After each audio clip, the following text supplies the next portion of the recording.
नमस्कार, sports scan के आज के संस्करण में आप सबका स्वागत है। देश विदेश की ताजा तरीन खेलों की दुनिया की खबरों के साथ मैं नवीन सक्सेना, और इन सब खबरों पर अपनी पैनी नजर आज रखी है दिन भर उत्तरा गणेशन ने, और आज वो हमारे साथ है इन सब खबरों पर चर्चा के लिए। उत्तरा, कार्यक्रम में आपका स्वागत है। धन्यवाद नवीन। नजर डाल लेते हैं अब तक की खास खबरों पर। आईपीएल क्रिकेट में आज दुबई में पहले क्वालिफायर के लिए मुंबई इंडियंस का मुकाबला दिल्ली कैपिटल से हो रहा है। महिला T20 चैलेंज टूर्नामेंट के दूसरे मुकाबले में आज ट्रेल ब्लेजर्स ने वेलोसिटी को हरा दिया है।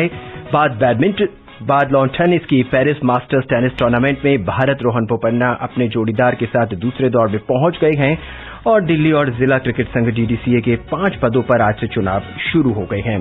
तो ये थी वो खबरें जिन पर आज हम चर्चा करेंगे।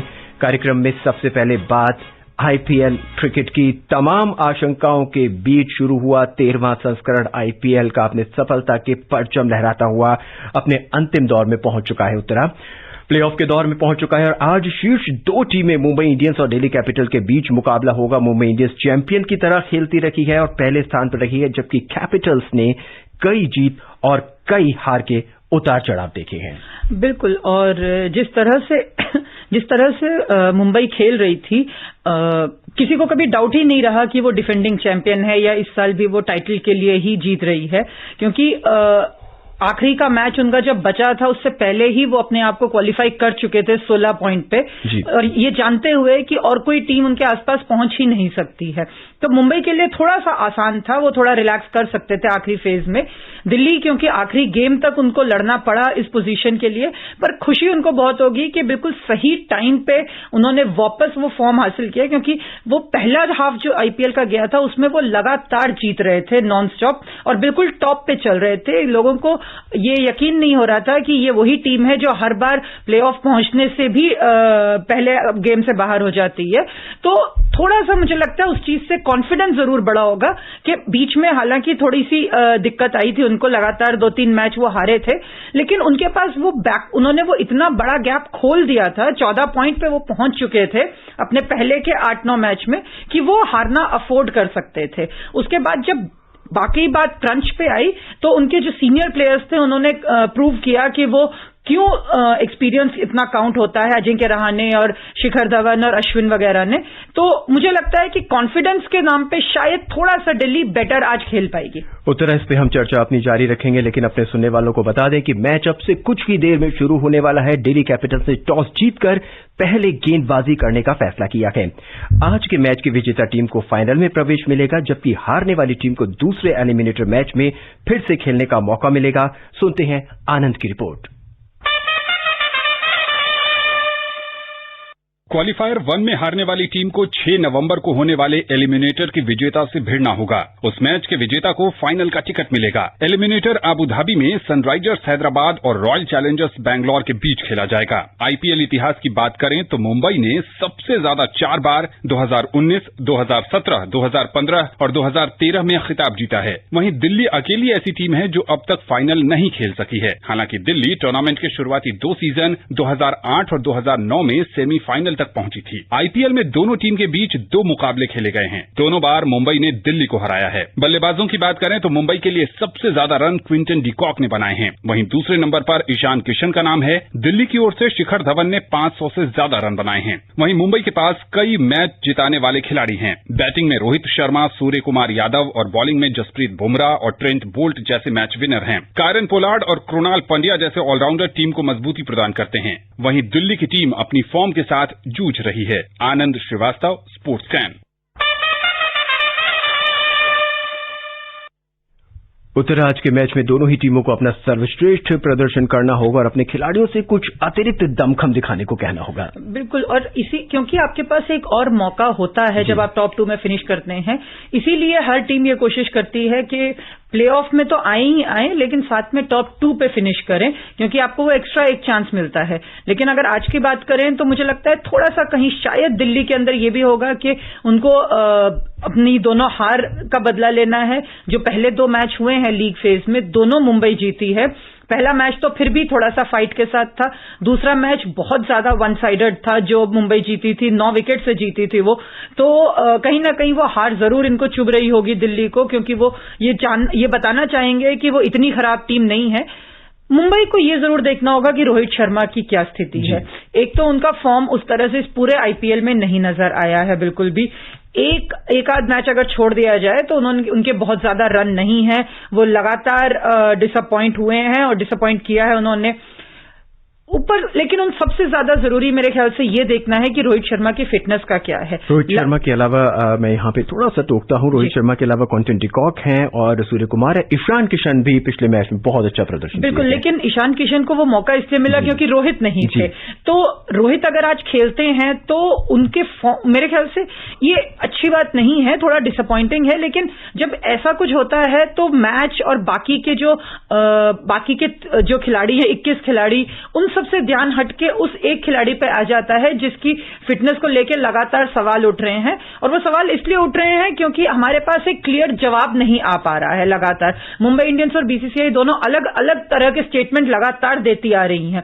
हालांकि अगर आज का मैच देखें तो मेरे ख्याल से ये बहुत जरूरी होगा ये देखने के लिए कि रोहित क्या करते हैं। अगर वो अच्छा करते हैं तो इस पूरे कंट्रोवर्सी को नई तरह से एक हवा मिलेगी कि उनका नाम क्यों नहीं है। बहरहाल अगर टीम की बात करें तो शिखर धवन और अजिंक्य रहाणे का वापस फॉर्म में आना बहुत इंपॉर्टेंट था टीम के लिए, सिर्फ आईपीएल के लिहाज से नहीं बल्कि जो इसके बाद ऑस्ट्रेलिया टूर होगा उसके लिए भी। क्योंकि अजिंक्य रहाणे भले ही उन व्हाइट बॉल में वो बहुत अच्छा परफॉर्म करते हैं, लेकिन कहीं ना कहीं टीम मैनेजमेंट उनको व्हाइट बॉल में नहीं देखती। पर टेस्ट मैच के हिसाब से उनका कॉन्फिडेंस लेवल बढ़ने के लिए अजिंक्य रहाणे का रन स्कोर करना बहुत जरूरी था। शिखर धवन बीच में थोड़ा सा लड़खड़ा है लेकिन अब वापस वो फॉर्म में आ रहे हैं।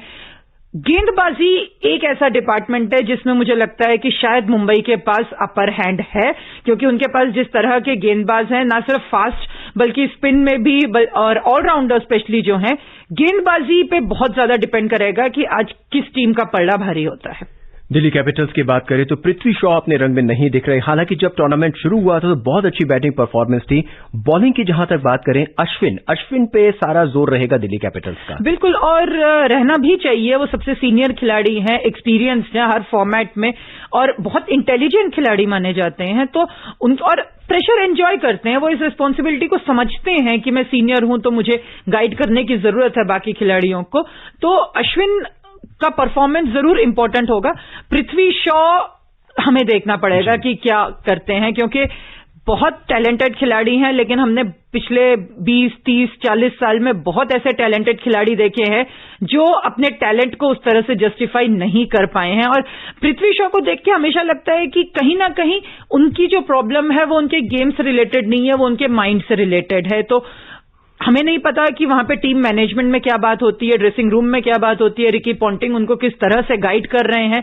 लेकिन पृथ्वी शॉ को ये समझने की बहुत जरूरत है कि जितने मौके उन्हें मिल रहे हैं उतने बहुत सारे खिलाड़ियों को नहीं मिल पाते हैं। तो जितना उनको चांस मिल रहा है, अगर वो उसको नहीं प्रूव कर पाते हैं अपने आप को, तो थोड़ा सा दिक्कत की बात है। आज के मैच में रबाडा या बुमराह, बहुत मुश्किल है, क्योंकि अपनी अपनी टीम के लिए दोनों ने बहुत कमाल किया है।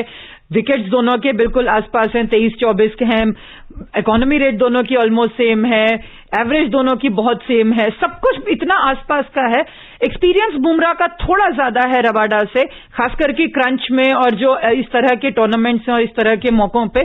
पर सिलेक्ट करना एक को मुश्किल है बहुत। बेस्ट 11 की बात करें जो इस समय दिल्ली कैपिटल्स की तरफ से और मुंबई इंडियंस की तरफ से खेल रहे हैं। दिल्ली कैपिटल्स में आज 11 खिलाड़ी जो खेल रहे हैं वो पृथ्वी शॉ, शिखर धवन, रहाणे, अय्यर, पंत, स्टोनिक्स, पटेल, सैम्स, अश्विन, रबाडा और नॉर्थे। और मुंबई इंडियंस की तरफ से खेल रहे हैं Rohit Sharma, Quinton de Kock, Surya Kumar Yadav, Ishan Kishan, Pandya, KN Pollard, Pandya और इसके अलावा हैं नाइल हैं, बोल्ट हैं, चहर हैं और बुमराह। एक जबरदस्त बॉलिंग लाइनअप है। बिल्कुल, इसीलिए मैंने कहा कि बैटिंग में दोनों टीमों में आप सेलेक्ट नहीं कर सकते। दोनों के पास एक्सपीरियंस भी है, हार्ड हिटर्स भी हैं, पिंच हिटर्स जिन्हें कहते हैं।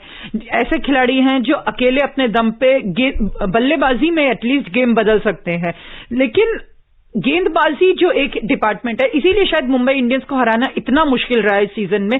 कि जैसे अगर हम इंटरनेशनल के हिसाब से कहें तो लगातार हमेशा यही कहा जाता है कि batsman win you matches but bowlers win you tournaments और टाइटल्स, और उनकी गेंदबाजी इतनी कमाल की रही है, जैसा कि आपने कहा जो नाम आपने गिनाए हैं उसमें ऐसा एक भी खिलाड़ी नहीं है जो अपने दम पे एक साथ 2 विकेट 3 विकेट नहीं लेके जा सकता। अगर इनके पास अश्विन है तो उस तरफ राहुल चहर ने ये प्रूव किया है कि उनके पास एक्सपीरियंस शायद नहीं है लेकिन वो गेंदबाजी में किसी से कम नहीं है स्पिन में। तो गेंदबाजी ही एक ऐसा डिपार्टमेंट है जो मुंबई को बिल्कुल टाइटल तक ले जा सकती है। पिच रिपोर्ट जो आ रही है तो पिच से बल्लेबाजों को मदद मिल सकती है। यहां स्लो विकेट होने के कारण स्पिनर्स को भी काफी मदद मिलेगी। टॉस जीतने वाली टीम पहले बल्लेबाजी करना पसंद करेगी ऐसा कहा जा रहा था, लेकिन दिल्ली ने टॉस जीतकर पहले गेंदबाजी करने का फैसला किया है। और इस मैदान के अगर स्टैटिस्टिक्स पर नजर डालें तो अब तक यहां पे 61 T20 मैच हुए हैं। पहले बल्लेबाजी करने वाली टीम 34 बार जीती है और गेंदबाजी करने वाली टीम सिर्फ 26 बार जीती है। दिल्ली कैपिटल्स क्या सोच रही होगी?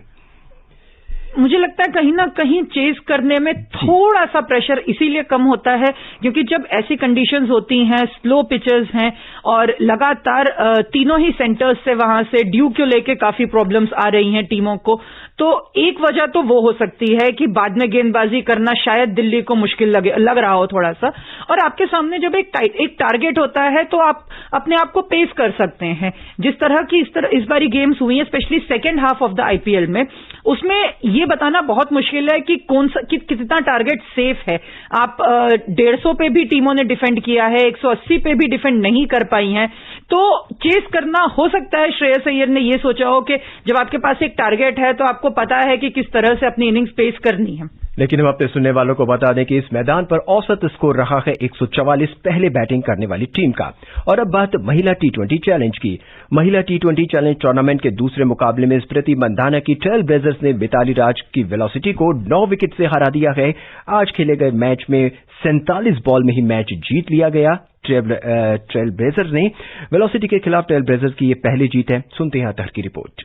शारजाह में खेले गए मुकाबले में टॉस जीतकर पहले बल्लेबाजी करते हुए वेलोसिटी ने 48 रन का टारगेट दिया था। जवाब में ट्रेल ब्लेजर्स ने 7.5 ओवर में 1 विकेट के नुकसान पर 49 रन बनाकर मैच जीत लिया। डिंडरा डॉटिन ने सबसे ज्यादा 29 रन की नाबाद पारी खेली। ऋचा घोष 13 रन बनाकर नाबाद रही। सोफी एक्लेस्टोन को प्लेयर ऑफ द मैच चुना गया। कप्तान स्मृति मंधाना इस मैच में कुछ खास नहीं कर सकी। मंधाना सिर्फ 6 रन ही बना सकी। उन्होंने 9 गेंदों का सामना किया लेकिन एक भी बाउंड्री नहीं लगा पाई। उन्हें लैक कास्पेरिक ने जहांरा आलम के हाथों कैच कराया। वेलोसिटी 15 ओवर और 1 गेंद में 47 रन पर सिमट गई। ये वुमेन्स T20 चैलेंज का सबसे छोटा स्कोर है। वेलोसिटी और ट्रेल ब्लेजर्स दोनों टीमों को अपने पहले खिताब का इंतजार है। वेलोसिटी ने पिछले सीजन में फाइनल में जगह बनाई थी जहां उसे सुपरनोवा के हाथों 4 विकेट से शिकस्त झेलनी पड़ी थी। वहीं ट्रेल ब्लेजर्स को 2018 में हुए एकमात्र मैच में सुपरनोवा ने 3 विकेट से हराया था। अतहर सईद, स्पोर्ट्स कैन। एक तरफ जहां पुरुषों का जो आईपीएल है वो अपनी चरम पर पहुंच चुका है, वहीं महिला T20 चैलेंज के जो टूर्नामेंट हैं, जो मैच हुए, कल जो मैच हुआ वो भी बहुत रोमांचक हुआ और आज का मैच तो 47 बॉल में ही मैच जीत लिया गया। बिल्कुल, और इस तरह के मैच से थोड़ी सी निराशा होती है क्योंकि अगर आपको स्पेक्टेटर्स चाहिए, अगर आपको विमेन्स क्रिकेट को पॉपुलर करना है तो इस तरह के मैचेस से कम मैच गेम पॉपुलर नहीं हो सकता। एक तो वैसे ही विमेन्स क्रिकेट को बहुत ज्यादा लोग उस तरह से देखते नहीं है, जानते नहीं है, उसमें भी अगर आप इस तरह से मैचेस होंगे तो थोड़ा सा मुश्किल हो जाता है ये जस्टिफाई करना कि क्यों वुमेन्स क्रिकेट को प्रमोट किया जाए। कल का जो मैच था वो बिल्कुल ऑपोजिट था इसके। उसको देख के आपको ये समझ आता है कि अगर प्लेयर अच्छा हो और कॉम्पिटिटिव टीम्स हों तो फिर लड़कों और लड़कियों का उस तरह से फर्क नहीं रहता है। क्योंकि कल जिस तरह से जो सिक्सेस भी लगे थे कुछ, उसमें वो ऐसे सिक्सेस थे 70 मीटर के पार के, जो अगर आप लड़कों का भी मैच कराएंगे तो भी वो 6 ही माना जाएगा। लगातार यह कहा जाता है कि पावर हिटिंग नहीं होती है लड़कियों में, लेकिन जिस तरह की बैटिंग कुछ विमेन प्लेयर्स की, और अब उनकी संख्या बढ़ती जा रही है, जैसे आज डिएंड्रा डॉटिंग ने जो की है, उनकी कंपैट्रियट वेस्ट इंडीज की स्टेफनी टेलर हैं जिन्होंने 80-85 मीटर के सिक्सेस मारे हुए हैं, जो दुनिया के किसी भी ग्राउंड में वो 6 ही माने जाएंगे। तो यही चीजें T20 में लोग देखना चाहते हैं। या तो गेंदबाजी इतनी कमाल की हो, लेकिन जब आपके अगर झूलन गोस्वामी आके आपके विकेट्स ले रही हैं इतनी तेज, तो कहीं ना कहीं उससे यह भी पता चलता है कि आपके पास उनका बैकअप नहीं है। झूलन गोस्वामी 34 के आसपास की हैं, आप कितना उनको खिलाएंगे और कितना उनको खींचेंगे। इंडियन विमेन्स क्रिकेट के लिए थोड़ा सा मुझे लगता है इनको सोचने की जरूरत है। कल खेले गए मैच पे एक नजर डाल लेते हैं। महिला T20 चैलेंज टूर्नामेंट में कल शारजाह में खेले गए रोमांचक मुकाबले में वेलोसिटी ने पूर्व चैंपियन सुपरनोवास को 5 विकेट से पराजित किया। सुपरनोवास की टीम निर्धारित 20 ओवर में 126 रन ही बना सकी और जवाब में वेलोसिटी ने 19 ओवर और 5 गेंदों में लगभग आखिरी ओवर और लास्ट गेंद 5 विकेट पर 129 रन बनाकर मैच जीत लिया। लूज को प्लेयर ऑफ द मैच चुना गया। और अब बात आईसीसी रैंकिंग की। अंतर्राष्ट्रीय क्रिकेट परिषद आईसीसी ने पाकिस्तान जिम्बाब्वे वनडे सीरीज खत्म होने के बाद कल ताजा वनडे रैंकिंग जारी की। भारतीय क्रिकेट टीम के कप्तान विराट कोहली और रोहित शर्मा को बल्लेबाजों की सूची में टॉप 2 पर रखा गया है। सुनते हैं वीरेंद्र कौशिक की रिपोर्ट। अंतर्राष्ट्रीय क्रिकेट परिषद की कल जारी ताजा रैंकिंग में कोहली 871 अंकों के साथ पहले और रोहित शर्मा 855 अंकों के साथ दूसरे स्थान पर कायम हैं। वहीं जसप्रीत बुमराह गेंदबाजों की रैंकिंग में दूसरे स्थान पर बने हुए हैं। तीनों ने ही कोविड-19 महामारी आने के बाद से कोई वनडे नहीं खेला है। पाकिस्तान के कप्तान बाबर आजम ने श्रृंखला में 1 सेंचुरी सहित 221 रन बनाए और वे 8 अंक की बढ़ोतरी के साथ तीसरे स्थान पर आ गए हैं। न्यूजीलैंड के दिग्गज बल्लेबाज रॉस टेलर चौथे और दक्षिण अफ्रीका के फाफ डू प्लेसिस 5वें पायदान पर हैं। वनडे रैंकिंग में गेंदबाजों की सूची में ट्रेंट बोल्ट 722 अंक के साथ पहले स्थान पर बने हुए हैं। वहीं बुमराह 719 पॉइंट्स के साथ दूसरे और अफगानिस्तान के मुजीबुर रहमान 701 पॉइंट्स के साथ तीसरे पायदान पर हैं। इंग्लैंड के क्रिस वॉक्स 675 पॉइंट्स के साथ चौथे और दक्षिण अफ्रीका के कगिसो रबाडा 665 पॉइंट्स के साथ 5वीं पोजीशन पर है। टीम रैंकिंग में इंग्लैंड की टीम टॉप पर है, वहीं भारत दूसरे और न्यूजीलैंड तीसरे नंबर पर है। सुपर लीग की बात करें तो इंग्लैंड 30 पॉइंट्स के साथ टॉप पर है। वहीं पाकिस्तान और जिम्बाब्वे के बीच सीरीज के बाद पाकिस्तान को 20 और जिम्बाब्वे को 10 पॉइंट मिले। सुपर लीग की टॉप 7 टीमें भारत में होने वाले अगले वर्ल्ड कप के लिए डायरेक्ट क्वालिफाई करेंगी। Virender Kaushik, sports scan. उत्तर आईसीसी की ताजा रैंकिंग में विराट कोहली और रोहित शर्मा बल्लेबाजों की सूची में अभी भी टॉप 2 में बने हुए, हालांकि अभी तक उन्होंने कोई वनडे भी नहीं खेला है। और ये ज्यादा अहम बात है, क्योंकि अगर आप पूरा साल कुछ नहीं खेलते हो और बाकी टीमें लगातार खेल रही हैं, चाहे वो पाकिस्तान हो या इंग्लैंड हो या ऑस्ट्रेलिया हो या वेस्ट इंडीज हो, ये सारी की सारी, इनफैक्ट जिम्बाब्वे और अफगानिस्तान ने भी खेला है। अगर इन सबके बावजूद, और ये सारे एकाध मैचेस नहीं रहे हैं, ये प्रॉपर सीरीज रही हैं, 2 मैच 3 मैच 4 मैच की, उसके बावजूद अगर ये लोग टॉप पे हैं तो इससे समझ आता है कि कितना बड़ा गैप है इनके और बाकी प्लेयर्स के बीच में।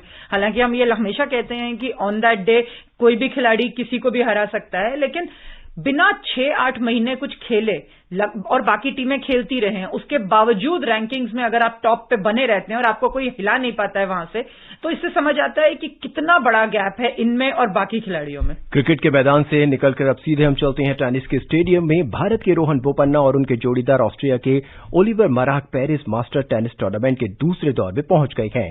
बोपन्ना और मराक की जोड़ी ने सर्बिया के निकोला कैसिच और दुसान लाजोविच के कड़े मुकाबले में 7-5, 7-6 से पराजित किया। इस बीच स्पेन के राफेल नाडाल ने पहले राउंड में बाय मिलने के बाद दूसरे दौर में प्रवेश कर लिया है। इस राउंड में नाडाल का मुकाबला उनके ही देश के फेलिसियानो लोपेज से होगा। दिल्ली एवं जिला क्रिकेट संघ डीडीसीए के 5 पदों पर आज दिल्ली अरुण जेटली स्टेडियम में चुनाव शुरू हुए। हालांकि 6 पदों के लिए चुनाव होने थे, लेकिन पूर्व केंद्रीय मंत्री दिवंगत अरुण जेटली के पुत्र रोहन जेटली निर्विरोध डीडीसीए के अध्यक्ष बन गए, जिसके बाद अब सिर्फ 5 पदों पर चुनाव होना है। अध्यक्ष के बाद अब कोषाध्यक्ष और 4 निदेशकों के पद पर चुनाव होने हैं। ये चुनाव 8 नवंबर तक होंगे। और अब बात फुटबॉल की। लिवरपूल और बायर्न म्यूनिख ने चैंपियंस लीग फुटबॉल टूर्नामेंट में अपने प्रतिद्वंदियों को करारी शिकस्त के बाद दे दी है, जबकि रियल मैड्रिड इस सत्र में अपनी पहली जीत करने में सफल रहा है। लिवरपूल ने पिछले साल क्वार्टर फाइनल में जगह बनाने वाले अटलांटा को 5-0 से हराया। स्ट्राइकर डिएगो जोटा ने हैट्रिक बनाई। लिवरपूल की लगातार ये तीसरी जीत है और उसने ग्रुप डी में 9 अंकों के साथ अपनी स्थिति मजबूत कर ली है। इस बीच रियल मैड्रिड रोड्रिगो के अंतिम क्षणों में किए गए गोल से जीत हासिल की और इंटर मिलान को 3-2 से पराजित किया। इस सत्र में उसकी पहली जीत है।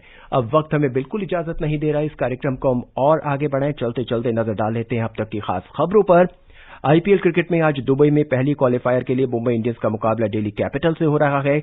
महिला T20 चैलेंज टूर्नामेंट के दूसरे मुकाबले में आज ट्रेल ब्लेजर्स ने वेलोसिटी को हरा दिया है। Paris masters badminton Paris master tennis tournament में भारत के रोहन बोपन्ना अपने जोड़ीदार के साथ दूसरे दौर में पहुंच गए हैं और दिल्ली और जिला क्रिकेट संघ DDCA के 5 पदों पर आज से चुनाव शुरू हो गए हैं। तो ये थी वो खास खबरें जिस पर आज हमने अपनी नजर रखी और चर्चा की।